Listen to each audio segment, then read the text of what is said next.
Hello everybody and welcome to your 7th VBA 2010 tutorial.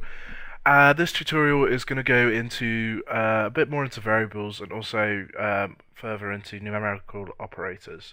So the first thing I'm going to show you is another variable type. So far I've used an integer which stores a whole number with no decimal places, but quite often you want to store a number with decimal places instead. So the way to do this, instead of writing as integer, just put as double, and then this is just going to allow you to input your to use numbers with more than one decimal place. So we're going to take advantage of this now. What we're going to do is we're going to put, instead of having num1 plus num2, num1 divided by num2, and then press play. I'm going to show you what happens. So let's put in 5 as our first number, 2 as our second number, and then notice now we've got it coming out as 2.5. If we had this as an integer as we had it before and we tried doing this, press play, 5, 2, then it's only going to come out with 2. It's going to floor it off, and it's not going to give us the number that we want. So that's why we put this as a double. What you'll also need, so for these numbers here as well, they're going to take an input of a number. If we want to be able to input a number with decimal points in here, then we can't have this one as an integer either, because it's going to assign the number there and go, oh, this is an integer, and convert it for us. So let's say we want to do 2.5 divided by 2. It's going to come out with 1 because it's going to round the 2.5 down to 2. So in order to do this, we need to put a double in here and another double in here and press play. And then if we put in 2.5 divided by 2, and then that's going to give us 1.25, which is the answer we wanted. You can also, as well as divide, just to quickly show you, times using the times key or the little star. So if I just show you this, press play, 3.25 times 5.67, and then you've got yourself a little calculator. And so some of you might be thinking, well, why would you even bother putting an integer in? Why would you not just use a double and put your use a double and just save yourself time?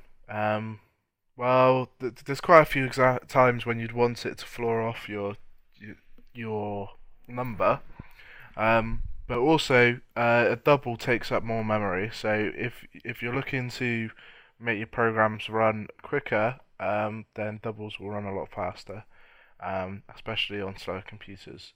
But to be honest, most of the programs you're going to make aren't really going to notice that.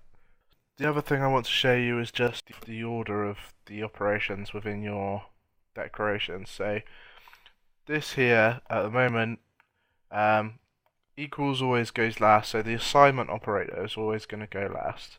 So whatever's on the right hand side of the assignment operator, it's going to get put onto the left hand side of the assignment operator.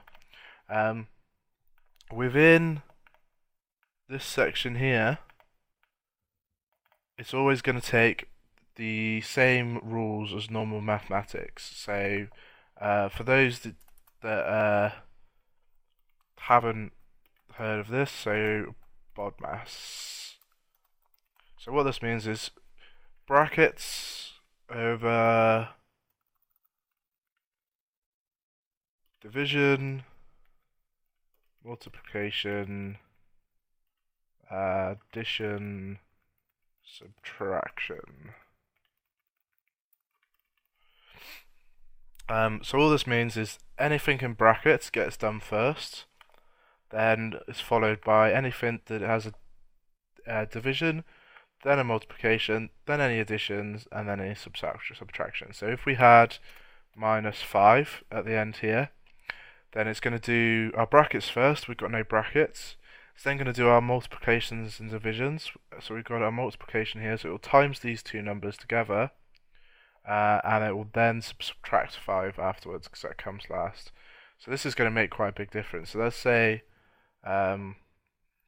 the order of this. So num1 is 4, num2 is 5, and so 4 times 5 is 20, minus 5 is 15. Whereas if you did this bit first and did 5 minus 5, that's going to be 0. Times it by 4, that's going to be 0 as well. So that's why it's important that you get those in the right order. Generally, I find the easiest thing to do is just to put them in brackets, so you're sure. So however you want to do it. So let's say you want those to go first, then stick them in brackets. Everyone knows, no one's going to get confused. Even if you know it yourself, do it for other people, and you'll never make any mistakes. So my tip is more not brackets over division, multiplication, addition, and subtraction, just brackets over everything. So that's it for this tutorial.